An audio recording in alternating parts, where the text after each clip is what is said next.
നമ്മുടെ എല്ലാ വീഡിയോസിൻ്റെ ഇടയിലും മെമ്മറി ലോസിനെ പറ്റി പറയുന്നുണ്ട്. സോ അതിനെപ്പറ്റി ഡീറ്റെയിൽ ആയിട്ടൊന്ന് പറയാം. കറക്റ്റ്. സോ കഴിഞ്ഞ ദിവസം എനിക്കൊരു കോൾ ഉണ്ടായിരുന്നു, ഈ നമ്മൾ ചുമ്മാ മാർക്കറ്റ് ചെയ്യാൻ വേണ്ടി മെമ്മറി ലോസിനെ കുറിച്ച് പറയുകയാണെന്ന് ചോദിച്ചു. പക്ഷെ അല്ല, നമുക്ക് ഞാൻ വേണമെങ്കിൽ ഒരു കാര്യം ഒരു ഗൂഗിളിലൊന്ന് ചെയ്ത് നോക്കി.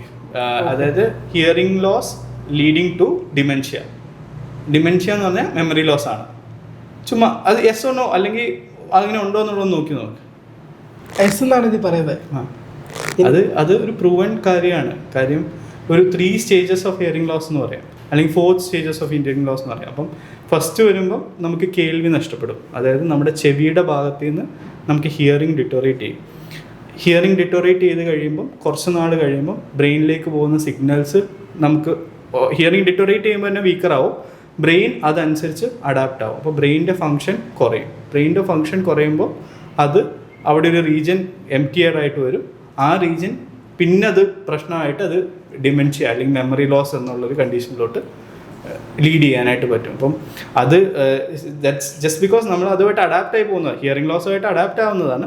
പക്ഷേ നമ്മുടെ സിറ്റുവേഷനിൽ വരുമ്പോൾ നമുക്ക് ഒരുപാട് മെമ്മറി ലോസ് ആയിട്ടാണ് നമ്മൾ കാണുന്നത്. അതായത് നമ്മൾ കുഞ്ഞിലെ തൊട്ട് കേട്ടാണ് ഓരോ കാര്യങ്ങൾ ഓർത്തിരിക്കാനായിട്ട് പഠിച്ചുകൊണ്ടിരുന്നത്.